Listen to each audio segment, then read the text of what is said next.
To news alerts. రాష్ట్ర అభ్యున్నతి కోసమే తాను సీఎం రేవంత్ రెడ్డికి మద్దతు పలుకుతూ కాంగ్రెస్ లో చేరినట్లు బాన్సువాడ ఎమ్మెల్యే మాజీ స్పీకర్ పోచారం శ్రీనివాసరెడ్డి వెల్లడించారు. కాంగ్రెస్ లో మొదలైన తన రాజకీయ ప్రస్థానం అందులోనే ముగింపునకు వచ్చిందన్నారు. ఆయన సోమవారం రాత్రి రేవంత్ రెడ్డితో ఏఐసీసీ అధ్యక్షుడు మల్లికార్జున ఖర్గే, పార్టీ అగ్రనేత రాహుల్ గాంధీని కలిసిన అనంతరం ఏఐసీసీ కార్యాలయంలో విలేకరులతో మాట్లాడారు. మంచి ఫలితాలు వారి ఆధ్వర్యంలో నాయకత్వం వస్తాయని చెప్పి నమ్మకం ఉంది. కాబట్టి వారి నాయకత్వం బలపరుస్తున్న అందరం కూడా వారు సమర్థవంతమైనటువంటి ముఖ్యమంత్రిగా పేరు తీసుకుంటా ఉన్నారు, మంచి పని చేస్తూ ఉన్నారు. వారిని మేము మనస్ఫూర్తిగా మరొకసారి నేను వయసులో పెద్దవాడిని కాబట్టి అభినందిస్తున్నాను వారిని కూడా. కాబట్టి ఈ సందర్భంలో మరొకసారి కాంగ్రెస్ పార్టీ నేను కొత్త కాదు, నేను రాజకీయ జీవితమే కాంగ్రెస్ పార్టీతో స్టార్ట్ అయింది. 1977లో నేను కాంగ్రెస్ పార్టీతోనే కండువ కప్పుకొని రాజకీయాలకు వచ్చాను. 84 వరకు కాంగ్రెస్లో ఉన్నాను. ఎన్టీ రామారావు గారు పార్టీ స్థాపించిన తర్వాత వారి పిలుపు మేరకు తెలుగుదేశం పార్టీ వెళ్ళాను. 27 సంవత్సరాలు తెలుగుదేశం పార్టీలో ఉన్నాను. 11 సంవత్సరాలు కేసీఆర్ గారి నాయకత్వంలో టీఆర్ఎస్ పార్టీ పనిచేశాను. నిన్నగాక మొన్న వారి నాయకత్వంలో తిరిగి ఏ రాజకీయ ప్రస్థానం ఎక్కడ మొదలైంది నాది, నా ముగింపు కూడా అక్కడికే వచ్చింది మళ్ళీ కాంగ్రెస్ పార్టీ. కాబట్టి ఈ సందర్భంలో మరొక వారిని అభినందిస్తూ మెసేజ్ తీసుకుంటాను.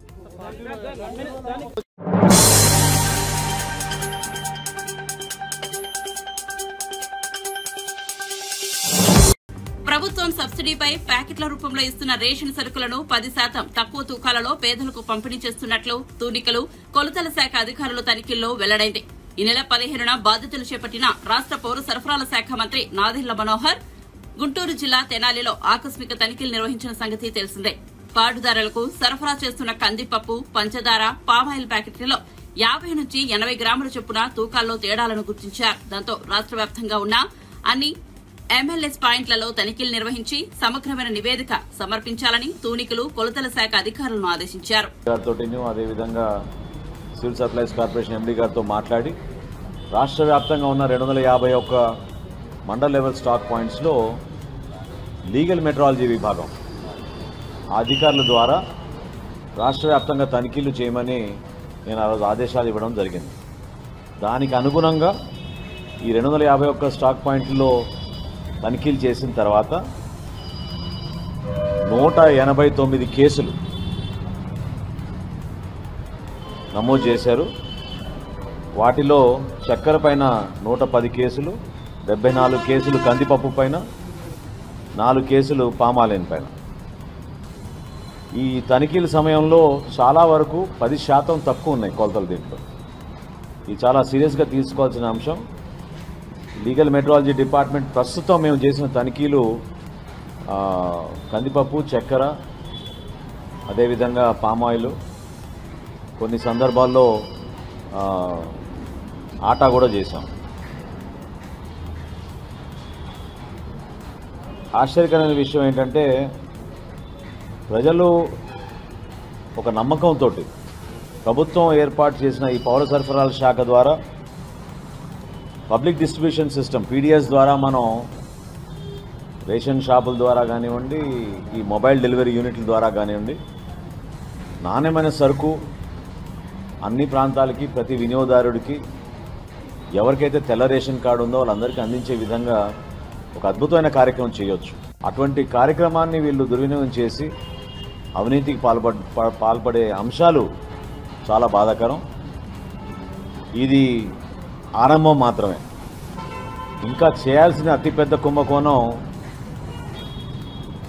బియ్యం విషయంలో. సో ఏ విధంగా ధాన్యం కొనుగోలప్పుడు రైతుకు అన్యాయం జరుగుతుందో, వినియోగదారుడికి చివరికి బియ్యం సరఫరా చేసేటప్పుడు కూడా అక్కడ కూడా పొరపాట్లు జరుగుతున్నాయి. చాలా స్పష్టమైన ఆధారాలు ఉన్నాయి. వాటిపైన దృష్టి సారిస్తాం. ముందుగా ఈ కమోడిటీస్ ఏవైతే సామాన్యులకు అందుబాటులో తీసుకురావడానికి మేము అందిస్తున్నామో వాటిపైన ముందు చెక్ చేద్దామని చేసాం. ఇక్కడనే చాలా స్పష్టంగా మాకు ఈ తేడాలు కనపడుతున్నాయి. రాబోయే రోజుల్లో విస్తృతంగా రాష్ట్ర వ్యాప్తంగా ఈ బియ్యం సరఫరా పైన, పీడిఎస్ విధానం పైన, ఈ ట్రాన్స్పోర్ట్ విధానం పైన కూడా డెఫినెట్గా అవసరమైతే విజిలెన్స్ ఎంక్వైరీ కూడా వేసే విధంగా సిద్ధమవుతున్నాం మేము డిపార్ట్మెంట్ తరఫున. లీగల్ మెట్రాలజీ విభాగం చాలా అద్భుతంగా పనిచేసి కష్టపడి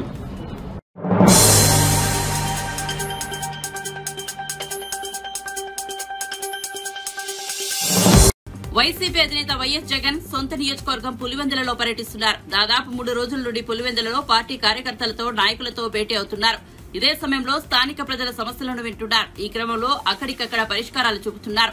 ఏపీలో మొన్న జరిగిన ఎన్నికల్లో ఓటమి తర్వాత రాష్ట్ర వ్యాప్తంగా వైసీపీ పార్టీ కార్యకర్తలపై దాడులు జరిగిన సంగతి తెలిసిందే. ఇదిలా ఉంటే పులివెందులలో పార్టీ కార్యకర్తలు నాయకులతో భేటీ అయిన సమయంలో వైఎస్ జగన్ కీలక సూచనలు చేసినట్లు వైసీపీ సోషల్ మీడియా విభాగం సంచలన పోస్ట్ పెట్టడం జరిగింది. పులివెందులలో వైఎస్ఆర్సీపీ అధినేత వైఎస్ జగన్ 3వ రోజు పర్యటన. పులివెందులలోని బాకరాపురంలో ఉన్న క్యాంపు కార్యాలయంలో కార్యకర్తలు, ప్రజలు, నేతలు, అభిమానులతో మమేకమయ్యారు. అందరినీ పేరు పేరున పలకరించి వారి కష్ట సుఖాలను తెలుసుకున్నారు. వైఎస్సార్ కాంగ్రెస్ పార్టీకి చెందిన ప్రజాప్రతినిధులు, మాజీ నేతలతో కూడా చర్చించారు. కార్యకర్తలు, నాయకులు ఎవరూ అధైర్యపడవద్దు, పార్టీ అండగా ఉంటుందని, అందరం కలిసికట్టుగా ముందుకు వెళ్లాల్సిన అవసరం ఉందని వివరించారు. రానున్న కాలంలో ప్రతి కార్యకర్తకు తనతో పాటు వైఎస్సార్ కాంగ్రెస్ పార్టీ తోడుగా ఉంటుందని వైఎస్ జగన్ భరోసానిచ్చారు.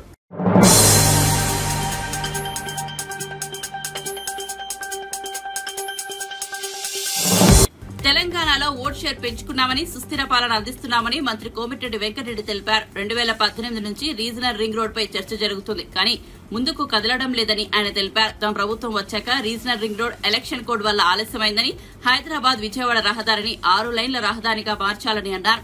ఈ మార్గంలో రోజుకి 60,000 వాహనాలు తిరుగుతున్నాయని తెలిపారు. 17 ప్రమాద జోన్లను గుర్తించామని కోమటిరెడ్డి వెంకటరెడ్డి తెలిపారు. త్వరగా హైదరాబాద్ విజయవాడ రహదారిని 6 లైన్ల రహదారి పనులు చేపట్టాలని కోరామని చెప్పారు. రీజనల్ రింగ్ రోడ్ కోసం ప్రత్యేక సమావేశం పెడతామని చెప్పారని, 16 రోడ్లు పెండింగ్ లో ఉన్నాయని, నూతన జాతీయ రహదారుల కోసం మరో సమావేశం ఏర్పాటు చేస్తామని వెల్లడించారని ఆయన తెలిపారు. దాని తర్వాత దాన్ని కూడా కన్సిడర్ చేసి మాక్సిమం వర్క్స్ కొత్త నేషనల్ హైవే సిస్టానికి వారు మరొక మీటింగ్ పిలుస్తానని చెప్పడం జరిగింది. ఇంకొకటి హైదరాబాద్లో మీకు తెలుసు, ఉప్పల్కి వెళ్ళి గట్కేసర్ పోయే ఫ్లైఓవర్ 5-6 సంవత్సరాల క్రితం స్టార్ట్ అయ్యి ఇప్పటికీ 40% పనులు మాత్రమే పూర్తయింది. దాని మీద కూడా మంత్రి గారి దృష్టికి తీసుకొస్తే వారు అక్కడ ఉన్న అధికారులకు ఆదేశాలు ఇచ్చిండు. టెర్మినేట్ చేసి కొత్త టెండర్ పిలిచి వెంటనే పూర్తి చేయాలని చెప్పి మంత్రి గారు హామీ ఇవ్వడం కాదు, ఆదేశాలు ఇచ్చినందుకు మా రాష్ట్ర ప్రభుత్వం తరఫున ముఖ్యంగా ఉప్పల్ నుంచి గట్కేసర్ వరంగల్ పోయే రోడ్, అది యాదగిరిగుట్టకు పోయే రోడ్డు, లక్షలాది మంది పోయే రోడ్, అది మంత్రి గారు ఇమ్మడి స్పందించి అధికారులు ఆదేశించినందుకు మా రాష్ట్ర ప్రభుత్వం తరఫున, మా ముఖ్యమంత్రి గారి తరఫున, నా తరఫున మంత్రి గారికి ధన్యవాదాలు తెలియజేస్తున్నాం. ఇంకా కూడా మిగిలిన విషయాలన్నీ కూడా త్వరలోనే పిలిపించుకొని రివ్యూ చేసుకొని పూర్తిగా తెలంగాణకు సహకరిస్తానని చెప్పి మంత్రి గారు చెప్పడం జరిగింది. ఇప్పుడు బండి సంజయ్ గారిని ఇప్పుడు పోతున్నాను, వారిని మర్యాదపూర్వకంగా కలవడం జరుగుతుంది. రేపు కిషన్ రెడ్డి గారిని అపాయింట్మెంట్ అడిగినాం. ఆ తర్వాత భూపేందర్ యాదవ్ గారిని కూడా కొన్ని ల్యాండ్ ఎక్విజిషన్ సంబంధించి, ఫారెస్ట్ ల్యాండ్కి సంబంధించి ఇష్యూస్ ఉన్న సంగతి వారిని కూడా అపాయింట్మెంట్ అడగడం జరిగింది. దాంతోపాటు తెలంగాణ మా కాంగ్రెస్ పార్టీ ఎంపీల ప్రమాణ స్వీకార కార్యక్రమాన్ని కూడా హాజరవుతూ ఏదేమున్నా సరే తెలంగాణలో అన్ని రోడ్లని నేషనల్ హైవే నుంచి, కేంద్రం నుంచి మాకు 8 మందిల సపోర్ట్తో పాటు ఇవాళ పార్లమెంట్లో కూడా కాంగ్రెస్ బలం పెరిగింది. మీ అందరికీ తెలుసు, ఇండియా కూటమి తప్పకుండా ఎప్పటికప్పుడు గడ్కరీ గారి సంగతి కూడా మీకు తెలుసు. పాజిటివ్గా ఆలోచించే మనిషి, రాజకీయాలకు అతీతంగా, పార్టీలకు అతీతంగా ఏ ప్రభుత్వం ఉన్నా, ఏ పార్టీ అయినా, ఏ మంత్రి వచ్చినా వెంటనే స్పందించి ఆయన శాంక్షన్లు ఇచ్చే మనిషి. ఆయన హైవే మ్యాన్ ఆఫ్ ఇండియాగా గుర్తింపు పొందిన వ్యక్తి. వారిని సహకారంతో తప్పకుండా తెలంగాణలో అన్ని జాతీయ రహదారులను, ఎక్కువగా జాతీయ రహదారులను మార్చడం, హైదరాబాద్ విజయవాడని త్వరగా పూర్తి చేయడం టార్గెట్. ఆ తర్వాత రీజనల్ రింగ్ రోడ్డు, సదరన్ పార్ట్కి ఇంకా నెంబర్ ఇవ్వలేదు, నార్థన్ పార్ట్కి నెంబర్ ఇచ్చిన కొన్ని చిన్న ఇష్యూస్ ఉన్నాయి, దాన్ని కూడా సపరేట్ మీటింగ్ పెడతానని చెప్పి వారు హామీ ఇవ్వడం జరిగింది. తెలంగాణ పీసీసీ మార్పు కూడా ఉంటుందంటున్నారు. దీనికి సంబంధించి అధికారం నేను వచ్చింది అఫీషియల్ మీటింగ్లో అభివృద్ధి పనుల కోసం. అలాగే వారు మూడోసారి మళ్ళా సర్ఫేస్ ట్రాన్స్పోర్ట్ మినిస్టర్ అయిన వారిని వెంకటేశ్వర స్వామి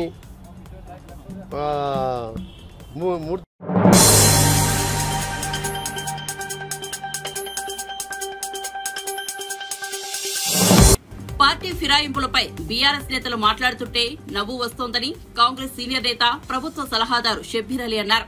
సోమవారం ఆయన గాంధీభవన్లో మీడియాతో మాట్లాడుతూ బట్టి విక్రమార్కకు ప్రతిపక్ష నేత హోదా లేకుండా చేసింది కేసీఆర్ కాదా అని ప్రశ్నించారు. శాసనమండలిలో కూడా తన ప్రతిపక్ష నేత హోదా తొలగించలేదా అని నిలదీస్తారు. తమ పార్టీ ఎమ్మెల్యే ఎమ్మెల్సీలను బీఆర్ఎస్ లో చేర్చుకోలేదా అని దుయ్యబట్టారు. బీఆర్ఎస్ పార్టీకి పార్లమెంట్ ఎన్నికల్లో 8 సీట్లలో డిపాజిట్ పోయిందని, ఇప్పుడు అనర్హత వేటు గురించి మాట్లాడుతున్నారని షబ్బీర్ అలీ ఎద్దేవా చేశారు. రాష్ట్ర ప్రభుత్వం డెఫినెట్ గా ఈ కోల్ మైన్స్ కు కాపాడాలా. ఇది నిజాం సర్కార్ తీసుకొచ్చినది. ఇది మన ఇండిపెండెంట్ కంటే ముందు నిజాం సర్కార్ ఆ పీరియడ్ లో సింగరేణి మన దగ్గర ఉన్నది, వేరే ఏ రాష్ట్రంలో లేదు. ఎందుకంటే ఇది నిజాం సర్కార్, అప్పుడు నిజాం ప్రభుత్వం మొదలుపెట్టింది సింగరేణి కాలనీస్. ఆయన హయాంలో ఎట్లా బిల్డింగ్స్ కట్టినారు, ఎలాంటి గెస్ట్ హౌస్లు ఉన్నాయి, వాళ్ళ వర్కర్స్కు ఫెసిలిటీ. కానీ 10 సంవత్సరాల్లో వాళ్ళకు ఇల్లు కట్టియలేదు, వాళ్ళ వెల్ఫేర్ చూడలేదు. అన్ని విధంగా ఆ మైన్కు కేంద్ర ప్రభుత్వంతో ప్రైవేటీకరణగా బిల్ మీద సంతకం పెట్టింది పార్లమెంట్లో కేసీఆర్. ఇవాళ ఏమో అన్ని అబద్ధాలు మాట్లాడుతందుకు వస్తున్నారు. ప్రజలు గమనించి అందు గురించే మీకు 8 చోట డిపాజిట్లు పోయింది, ఒక్క సీట్ గెలవలేకపోయినారు. ఓటింగ్ పర్సెంటేజ్ కూడా 16%కి వచ్చింది, అంత తగ్గిపోయింది. కాబట్టి ఇవాళ బీఆర్ఎస్ నాయకులు ఎవ్వరు కూడా మాట్లాడేవాళ్ళు ఖబర్దార్. ఒకసారి ఆకాశం మీద చూడండి, మీరు చేసిన పొరపాట్లు ఎంత, ఈ సమాజాన్ని ఎట్లా నష్టం చేసినారు. కొత్త రాష్ట్రం తెలంగాణను బర్బాద్ చేసినారు. అంతా మార్కెట్లో సేల్ ఫర్ సేల్ అన్నట్టు ఎమ్మెల్యే ధర ఇంత, ఎంపీ ధర ఇంత, చైర్మన్ ధర అంటే అట్లా పెట్టి అంగడి బజార్లో కొనుక్కొచ్చినట్టుగా కొనుక్కుపోయినప్పుడు ఈ వ్యవస్థని చెడగొట్టింది కేసీఆర్కు జనం పనిష్మెంట్ ఇచ్చినారు. ఇంకా ఇవాళ ఈ భూస్థాపం చేస్తారని కూడా నేను మా తెలంగాణ ప్రజల మీద నాకు ఆశ ఉంది, నమ్మకం ఉంది, చేస్తారు. మీరేమన్నా అడగాలంటే అడగండి. Thank you. ये डाल दो ये सबको media. Pocharam Srinivas Reddy is a very senior. గతంలో టీడీపీ తర్వాత బీఆర్ఎస్ నాయకుడైన కాంగ్రెస్ పార్టీ చేస్తున్న రైతు సంక్షేమ పథకాలు కానీ, అన్ఎంప్లాయ్మెంట్కు 100 రోజుల్లో 31,000 యువకులకు జాబ్స్ ఇవ్వడం కానీ, అలాంటివి చూసి ఆకర్షి కాంగ్రెస్ పార్టీలో వచ్చినందుకు బీఆర్ఎస్ నాయకుల్లో కేటీఆర్ కానీ, హరీష్ రావు కానీ, ఇంకా ఇతర నాయకులు మాట్లాడుతుంటే నవ్వాలనా ఏడవాలనా, సిగ్గు శరం ఉందా ఈ నాయకులకు అని మీ ప్రెస్ ద్వారా నేను వాళ్ళకు తెలియజేస్తున్నాను. ఈ సమాజానికి, యావత్ తెలంగాణ సమాజానికి, ప్రజాస్వామ్యానికి కూని చేసింది కేసీఆర్. ఈ డిఫెక్షన్ అని నేర్పించింది కేసీఆర్. ఎంపీ నుంచి మొదలు పెట్టుకుంటే ఒక సర్పంచ్ లేదు, గ్రామ పంచాయత్ మెంబర్ వరకు డిఫెక్షన్ చేసింది కేసీఆర్. కలిశం చేసినట్టు మొత్తం సిస్టమ్నే ఖరాబ్ చేసింది కేసీఆర్. నడి బజార్లో పెట్టి పనిష్మెంట్ చేయాలా కేసీఆర్ని. ఎంత మంచి తెలంగాణ, ఈ వ్యవస్థని చెడగొట్టినారు. ఇవాళ నేను మీ డాక్యుమెంట్స్తో సహా మీకు మొత్తం అందజేస్తాను. ఆయన 2014లో గవర్నమెంట్ వచ్చిన ఆయన ప్రభుత్వం 2 జూన్కు తీసుకునగానే సేమ్ డే 2 జూన్ 2014లో 2 ఎమ్మెల్యేలను, ఇంద్రకరణ్ రెడ్డి అలాగే మన కొనప్ప, 2 డిఫెక్ట్ చేయించినారు. సేమ్ డే ముఖ్యమంత్రి కాగానే 2 బోని చేసినాడు. దాని తర్వాత మొత్తం 14 and 18 పీరియడ్లో 5 yearsలో ఎంపీస్ 4, ఎమ్మెల్యేస్ 25, ఎమ్మెల్సీస్ 18, టోటల్ 47 వ్యక్తులకు ఆయన డిఫెక్ట్ చేయించారు. దీంట్లో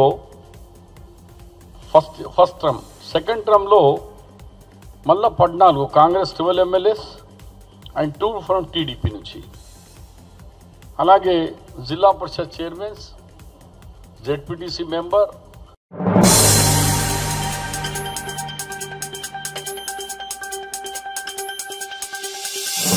నీట్ వ్యవహారంపై సిట్టింగ్ జడ్జితో విచారణ జరిపించాలని తెలంగాణ ముఖ్యమంత్రి రేవంత్ రెడ్డి డిమాండ్ చేశారు. ఢిల్లీలో ఆయన వరుసగా కేంద్ర మంత్రులతో భేటీ అయ్యారు. మరికొందరు కేంద్ర మంత్రులను కలవనున్నారు. అనంతరం ఏఐసీసీ కార్యాలయానికి వెళ్లారు. నీట్ పరీక్ష అంశంపై మీడియా ప్రతినిధులు ఆయనను ప్రశ్నించారు. ఈ సందర్భంగా ముఖ్యమంత్రి మాట్లాడుతూ ఏ ఒక్కరిపైనో కేసు వేసి క్లోజ్ చేసేందుకు సీబీఐ దర్యాప్తునకు ఆదేశించారని విమర్శించారు. కానీ జ్యుడిషియల్ విచారణ అవసరమన్నారు. ప్రధాని మోదీ విద్యార్థులకు భరోసా ఇవ్వడం లేదన్నారు. తెలంగాణకు సైనిక్ స్కూల్ కావాలని ఇదే విషయమై తాను కేంద్ర మంత్రి రాజ్నాథ్ సింగ్ ను అడిగానన్నారు. ఆయన సానుకూలంగా స్పందించినట్టు చెప్పారు. सैनिक स्कूल है केंद्र सरकार के, मगर तेलंगाना में कोई एक भी सैनिक स्कूल नहीं है। 10 साल केसीआर पूछा ही नहीं, मोदी जी दिया ही नहीं। इसीलिए इस बार हम लोग राजनाथ सिंह जी से मिलकर तेलंगाना के लिए, तेलंगाना स्टूडेंट्स के लिए, विद्यार्थियों के लिए सैनिक स्कूल देने के लिए हम लोग रिप्रेजेंट किए। राजनाथ सिंह जी ने कोशिश करने के लिए वादा किया, तो इसीलिए तुरंत सैनिक स्कूल भी तेलंगाना को देने के लिए हम लोग उन राजनाथ सिंह से रिक्वेस्ट किए। और कटर जी से जो हैदराबाद डेवलपमेंट के लिए, मूसी रिवर फ्रंट के लिए एंड मेट्रो रेल के लिए and prime minister Awas Yojana में गरीब लोगों को घरों के लिए हम लोग रिप्रेजेंट किए। हमारा जितने भी पेंडिंग इश्यूज है 2 मंत्रियों से, दोनों से मिलकर तेलंगाना सरकार को, तेलंगाना जनता को जो मिलने का है वो पूरा रिप्रेजेंटेशन दे चुके हैं। आगे बजट में तेलंगाना के लिए जो फंड्स लगाना है तेलंगाना डेवलपमेंट के लिए, मैं ये याद दिलवाया। नरेंद्र मोदी जी ने बार बार 5 ट्रिलियन इकोनॉमी के बारे में बात कर रहा है। जब हिंदुस्तान के बजट, हिंदुस्तान के इकोनॉमी 5 ट्रिलियन पहुंचना है तो हिंदुस्तान में 5 मेट्रोपॉलिटन सिटीज़ हैं, दिल्ली, मुंबई, बेंगलोर, कलकत्ता, हैदराबाद। तो 5 जो मेट्रोपॉलिटन सिटी है उसमें से हैदराबाद एक है। इसीलिए मूसी रिवर रिजुनेट करने के लिए फंड्स और मेट्रो, हैदराबाद में 1.5 करोड़ जनता है तो मेट्रो रेल के बहुत ज़रूरत है। इसीलिए केंद्र सरकार से हम लोग ये पूरे डेवलपमेंट के लिए हम रिप्रेजेंटेशन किया। हमारे 8 एमपीओं को साथ लेकर गए, 2 राज्यसभा एमपीओं को हम साथ में लेकर गए। आगे हम लोग केंद्र सरकार से जो तेलंगाना को मिलना है उसके बारे में दरखास्त की, आगे कार्रवाई करने के लिए केंद्र सरकार ने कहा।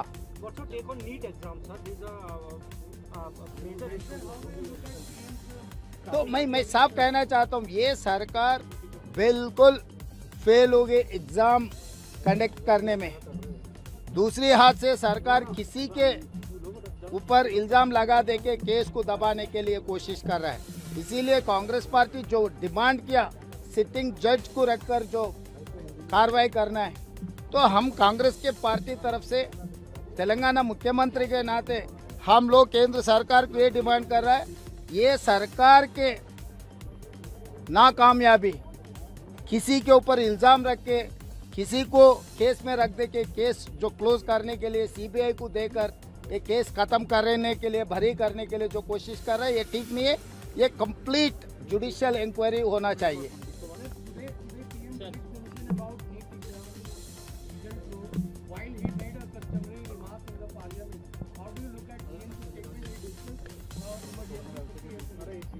तो प्राइम मिनिस्टर जी क्या कहा मैं सुना ही नहीं। मैं एक बात साफ कहना चाहता हूँ, जब केंद्र सरकार ने फंस जाते हैं तब प्राइम मिनिस्टर साहब ने खामोश हो जाता है, तो इससे कोई फ़ायदा नहीं है। इस बार करोड़ों लोग, करोड़ों युवता सड़क पे आ रहे हैं। तेलंगाना में हमारे यूथ कांग्रेस NSUI के हज़ारों लोग, विद्यार्थी लोग सड़क पे धरना कर रहे हैं। तो केंद्र सरकार जो कार्रवाई करना है, जो भरोसा देना है करोड़ युवता को, जो स्टूडेंट्स को जो भरोसा देना है नरेंद्र मोदी जी, वो भरोसा नहीं दे रहा है। जो मोदी जी गारंटी कहा, मैं मोदी जी से ये सवाल पूछना चाहता हूँ, आपका गारंटी कहाँ गए? नीट एग्ज़ाम कंडक्ट करने में आपका गारंटी नहीं है, तो आपका गारंटी, इसका वारंटी ख़त्म हो चुके हैं। मैं चुनाव से पहले भी यही कहा था, मोदी जी वारंटी ख़त्म हो गए, मोदी जी कुछ भी करने दो, उसका कुछ अक्सर नहीं लगने वाले। अभी भी कम से कम मोदी जी जुडिशियल इंक्वायरी डालो, सिटिंग जज को बिठा के इसके ऊपर कार्रवाई करना, और इसको जो इसमें ये करोड़ों विद्यार्थियों भविष्य जो खेला है उन लोगों को सबको उनको पनिशमेंट मिलना चाहिए। Yes, CBI inquiry it is not enough.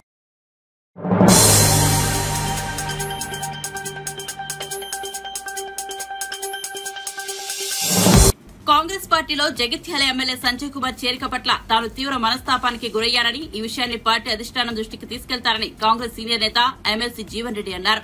Party వీడుతారనే ప్రచారం నేపథ్యంలో మంత్రి శ్రీధర్ బాబు ఆయన నివాసానికి చేరుకుని బుజ్జగించారు. అనంతరం జీవన్ రెడ్డి మీడియాతో మాట్లాడుతూ పార్టీ నియమ నిబంధనలను పాటిస్తానన్నారు. కానీ సంజయ్ చేరికపై కార్యకర్తల మనోభావాలను పట్టించుకోలేదని ఆవేదన వ్యక్తం చేశారు. ఇంతకాలం పార్టీ కోసమే పనిచేశారని, కార్యకర్తల మనోభావాలను గౌరవించాల్సిన బాధ్యత తనపై ఉందన్నారు.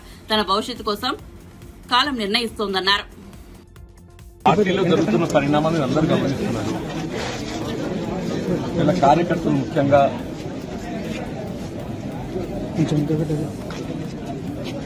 అంటే వాళ్ళు ఏ విధంగా మనస్తాపానికి గురైండ్రు, వాళ్ళు ఏ విధంగా బాధ వ్యక్తం చేస్తుండ్రు, కార్యకర్తలు ఏదైతుందో ఈ రెండు ఎన్నికల్లో కూడా ఆచిత్య ఫలితం పొందలేని పరిస్థితులు కొంత వాళ్ళంతా బాధతో ఉన్నట్టు ఒక పరిస్థితులు.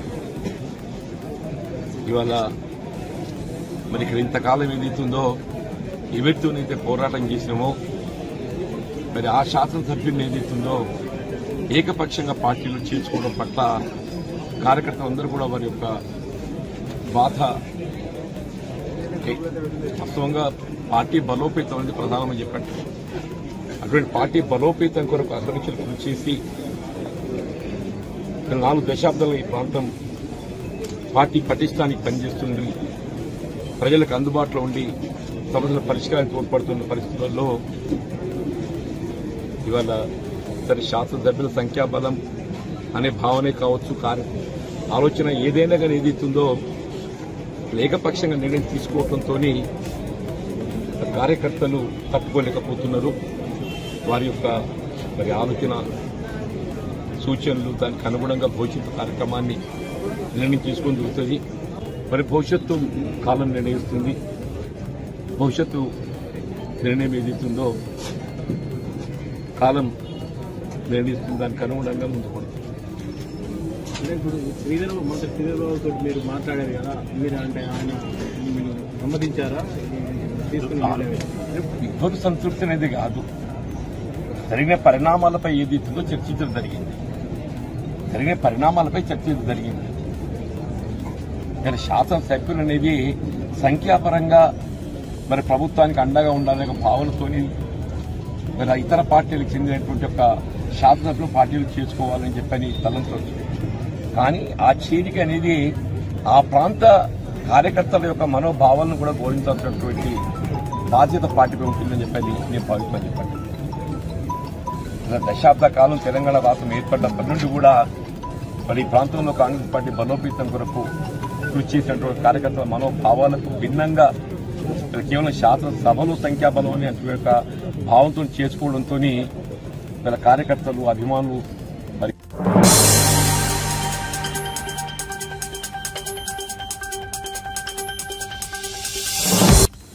అయోధ్య రామాలయం ప్రాణప్రతిష్ఠ జరిగి 6 నెలలు కూడా గడవక ముందే ఆలయ పైకప్పు లీక్ అవుతోంది. శనివారం అర్ధరాత్రి అయోధ్యలో కురిసిన తొలి భారీ వర్షానికి నీళ్లు గర్భగుడిలోకి ప్రవేశించాయి. ఇందుకు సంబంధించిన ఫోటోలు బయటకొచ్చాయి. కాగా నీరు లీక్ అవుతోందని ఆలయ ప్రధాన పూజారి ఆచార్య సత్యేంద్రదాస్ సోమవారం వెల్లడించారు. దేశం నలుమూలల నుంచి వచ్చిన ఇంజనీర్లు రామాలయాన్ని నిర్మిస్తున్నారని, అయినప్పటికీ నీళ్లు లీక్ కావడం ఆశ్చర్యానికి గురి చేస్తోందన్నారు. ఆలయ నిర్మాణంలో నిర్లక్ష్యంగా వ్యవహరించారని, గుడి ప్రాంగణంలోకి చేరిన నీరు బయటకు వెళ్తే మార్గం కూడా లేదని నిర్మించారని సత్యేంద్రదాస్ అన్నారు. రామ్హెల్లా ముందు పూజారి కూర్చునే చోట వీఐపీలు దర్శనం చేసుకునే స్థలంలో నీరు లీక్ అవుతోందని పేర్కొన్నారు. నీరు ఇదే విధంగా లీకేజ్ అవుతుంటే లోపల కూర్చొని పూజ చేయడం కూడా ఇబ్బందేనని ఆయన పేర్కొన్నారు. నీళ్లు ఇలా ఎందుకు లీక్ అవుతున్నాయని, అంతమంది పెద్ద ఇంజనీర్ల సమక్షంలో నిర్మించిన ఆలయంలో ఇలా జరగడమేంటని ఆయన ప్రశ్నించారు. ఈ సమస్యలను తక్షణమే పరిష్కరించాలని ఆలయ అధికారులకు విజ్ఞప్తి చేశారు. देखिए, ये बहुत आश्चर्य की बात है कि ऐसे इंजीनियर हमारे देश, पूरे देश के आकर के यहाँ बैठे हैं, राम मंदिर बना रहे हैं और 22 जनवरी को प्राण प्रतिष्ठा हो गई, लेकिन ये किसी को ज्ञान नहीं रहा कि पानी बरसेगा तो वह छत जो है वो चूएगा, ऐसा किसी को ज्ञान नहीं है। पहले भी बरसत रहा, थोड़ा बहुत बरसा तो थोड़े बहुत इतना नहीं हुआ। जब अब की वर्षा हुई, जितना पानी गिरा अंदर में, वो बहुत ही आश्चर्यजनक रहा।